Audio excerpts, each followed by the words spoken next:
Essentially, we have Chris next up for a change of pace. Chris, if you could come up. So as you guys know, so we've had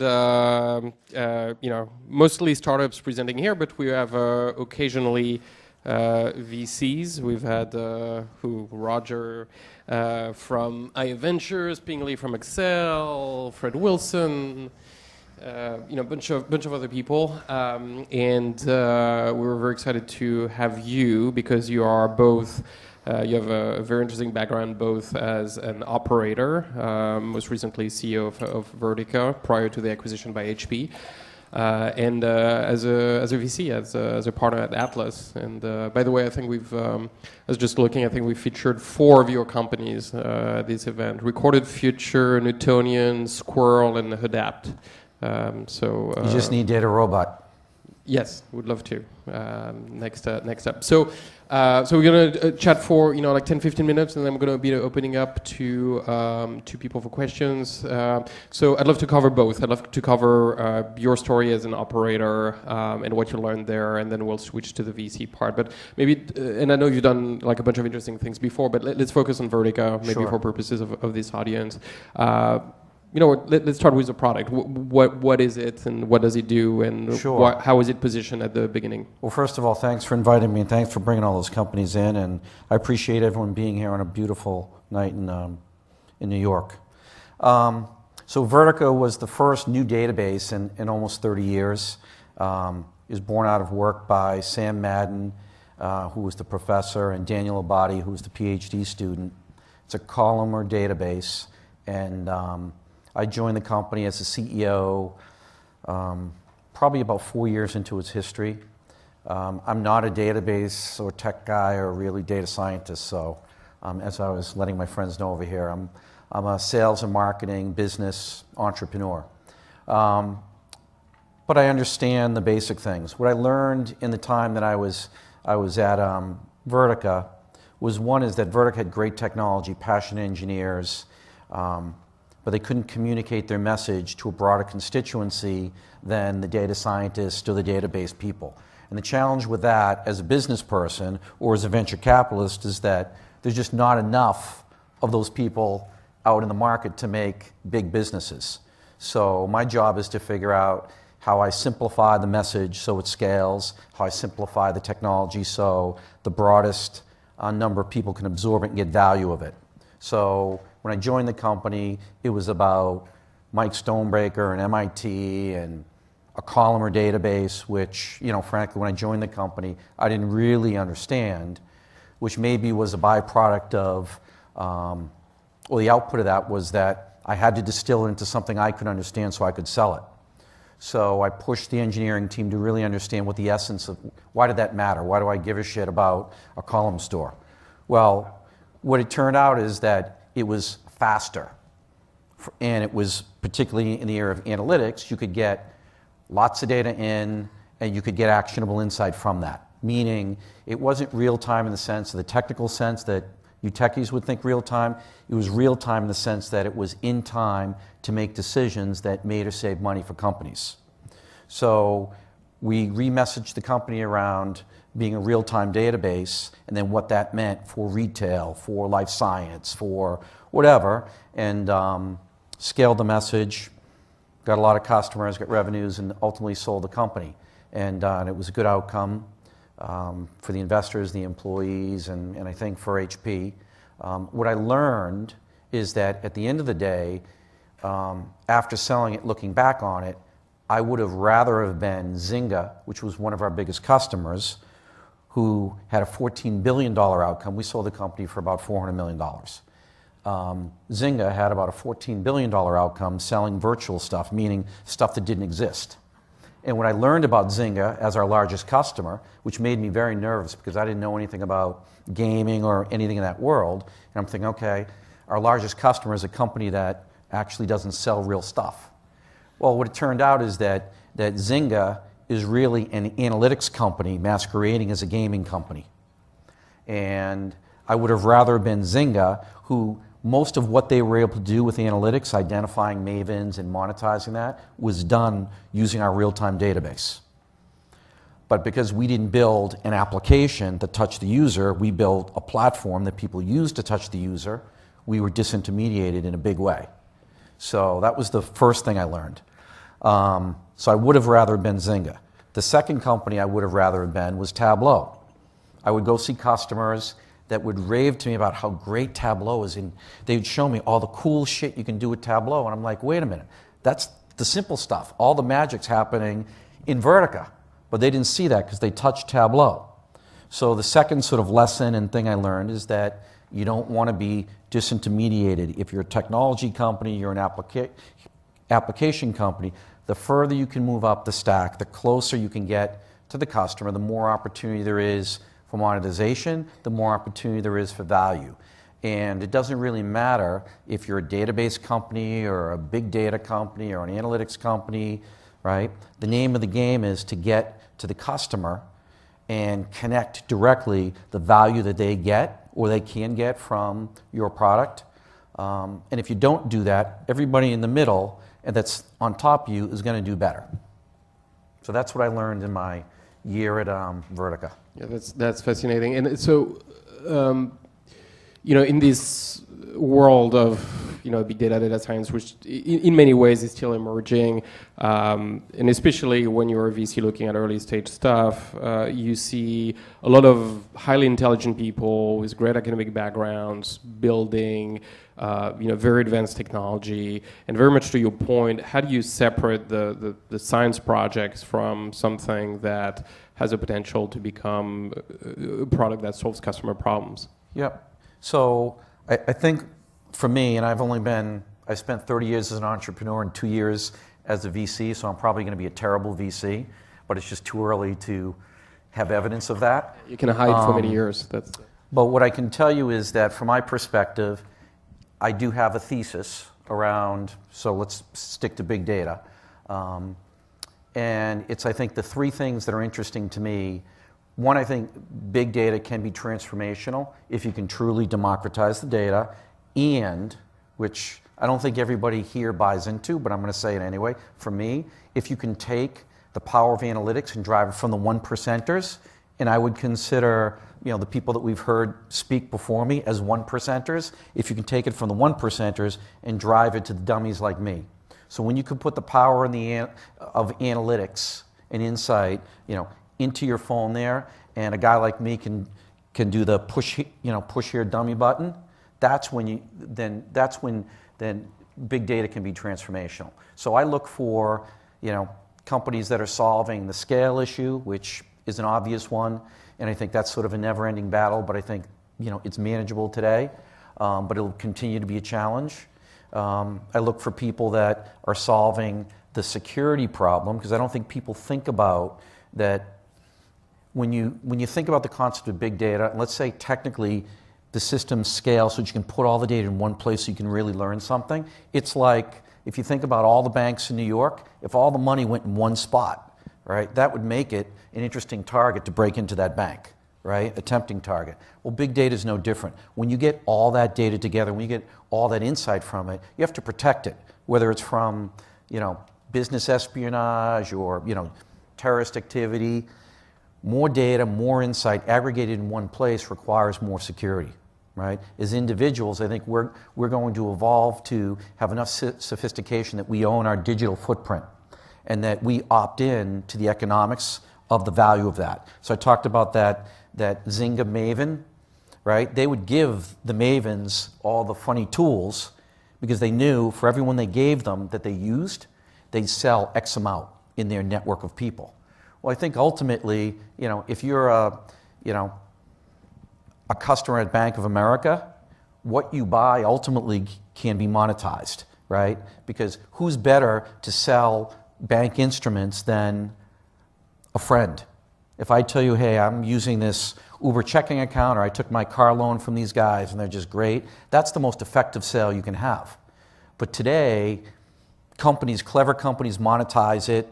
Sort of the traditional brick and mortar companies are sort of starting to figure it out, but they're behind the game. But ultimately, consumers have to get in front of it. And I think the day will come shortly where, I've got the Verizon family plan and I pay, a lot of money for my cell phone.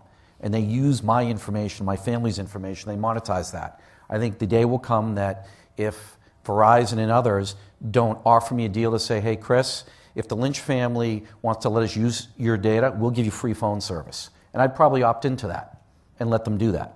If they don't do that, I think the government's going to regulate it. But ultimately, we all have a digital footprint.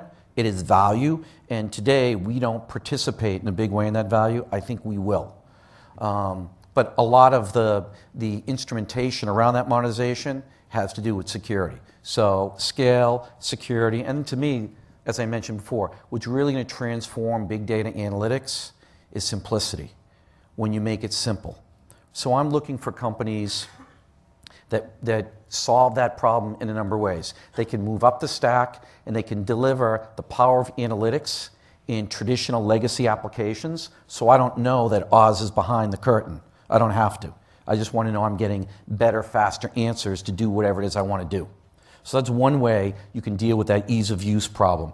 The other is figure out a more human interface to that data, more intuitive, more instrumented with the domain people that are using it, so that a broader constituency of people in a company can use the insight that powers analytics and big data.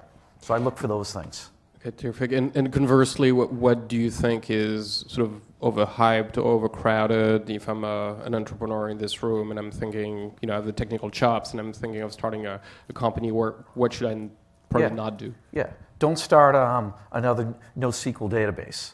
I think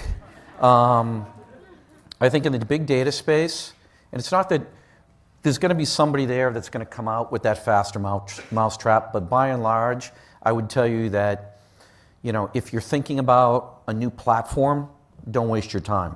Think about monetizing someone else's platform, right? So for my money, I don't want you to spend my money rebuilding, even if it's a little bit better, something that's been built. I want you to spend my money taking something that's been built that's good and disintermediating those guys, right? So do what happened to Vertica, right? Do that to somebody else. The difference is Vertica had a happy ending.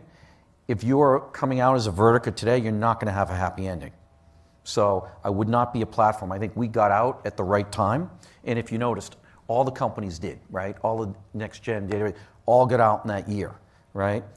The guys that are still hanging around, hard yards, right? So figure out a problem to solve and leverage the applications and the platforms that you can put underneath it. Don't rebuild them.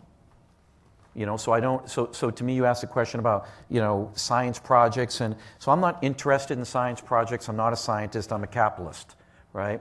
And I don't know enough about it. So I'm focused on, when somebody's pitching me, do I think I can sell it?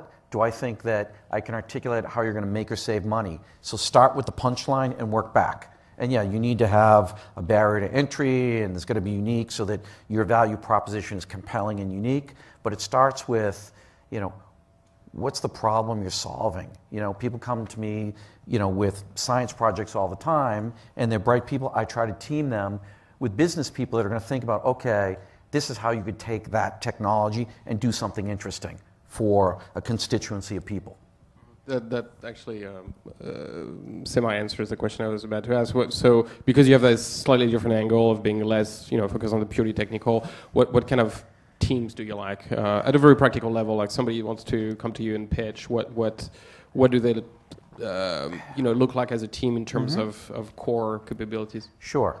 So ironically, because I'm not technical and I'm more focused on this other stuff, I attract all the super geeks. Which is okay for me because it's complementary.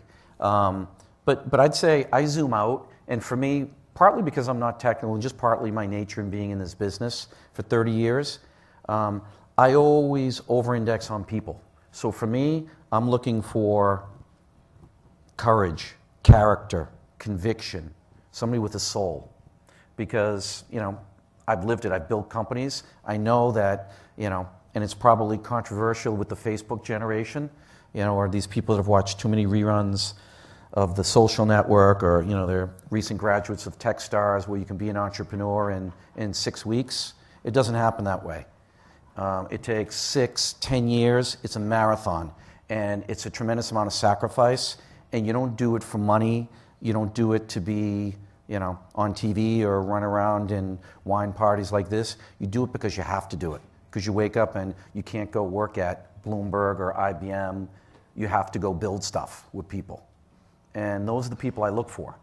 And then those people, they figure it out. Great. And an IQ of at least 80, because you have to be at least as smart as me. All right, I want to open it up to you guys. Tony over there. This is really great stuff. Tony Bear with Ovum. Dick, Chris, I'm very familiar with Vertica. Almost too familiar. But actually, the question with you, I couldn't agree with you enough that basically today what we really need in the big data space is more solutions. I would love to see like more platforms and data mirrors, and right now, so far, I'm surprised I'm not seeing more of them. The question I have is something that you said earlier, which is you were comparing your experience with Vertica and Vertica's customer Zynga. And I can certainly understand Zynga had a much higher valuation, but you made a statement that the closer you get to the customer, in other words, something which the customer can see, feel, or touch, and you also mentioned Tableau, that the higher the value, the higher the valuation would be. So what I'm wondering is how would that account for some of the crazy valuations we're seeing in the Hadoop space right now, which frankly concern me? Sure, that's a great question. So just to be clear, I think that moving up the stack creates more economic value to the investor and the entrepreneur, but that's because it creates more value to what really counts, which is value to the customer, right? With respect to those valuations, I think that, from my perspective, I'm old enough that, I was around in the mid-90s and 2000, so I lived that, I benefited from it, survived it. I think people have short memories, and I think that, a lot of it is a West Coast phenomenon as it was then. I remember when we were running ArrowPoint and bankers were coming to us and saying, before you go public, you should rename the company arrowpoint.com and you'll get a higher valuation. And I'm thinking, oh boy, we're in trouble, right? And I think we're in that time. So I think that, to me, the valuations are insane. I would never, as an investor, pay up for that. Honestly, I wouldn't feel good about it as a CEO taking it, because my view was, as a CEO, your job is, you've got one job, maximize shareholder value. So I think about these valuations, and I look at the business models and companies that not only aren't making money, haven't figured out a model to make money, and I wouldn't want that responsibility or burden. I wouldn't be able to sleep at night. So, I think it's a function of the venture business is broken, right? And I was never a big fan of it, even though now I'm in it, but I'm sort of the non-VC in the way I do things. But, and I would distinguish myself as I don't call myself a VC. I'm a company builder, right? And I think a lot of my contemporaries are lottery ticket buyers. And, you have a $3 billion fund and you're just buying lottery tickets, and because you don't know how to build companies, your only value is paying more. And there's this frenzy around getting in these deals, and it's like any other deal, right? There's too much money in the market and too few good ideas. The challenge is, when I started out in this business, maybe there were, 50 sources of capital in two coasts, and now there's 50,000 sources of capital. Proportionally, there aren't that many more good entrepreneurs and ideas. So that answers your question. Why crazy valuations?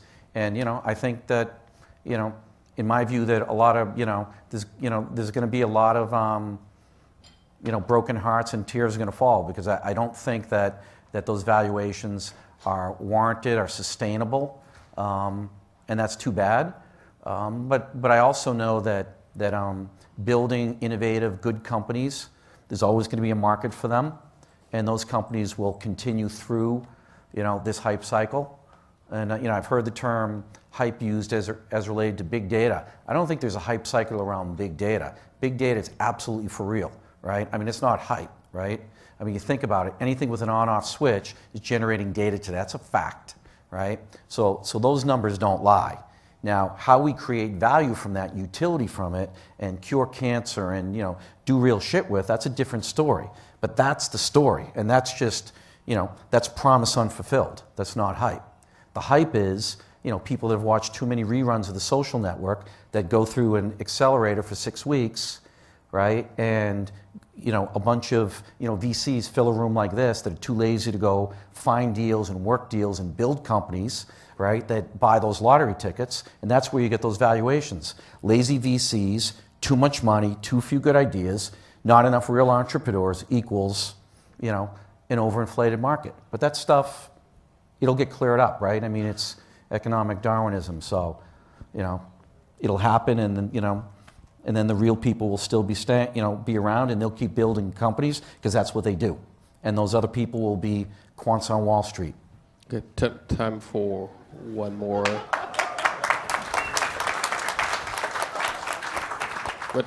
What do you really think? Great thoughts. Question about selling. You always say sell, anticipate a need, and fulfill that need. But many of the companies have been formed where they've kind of pre-anticipated that need. How do you sell? Or what's your thoughts on that?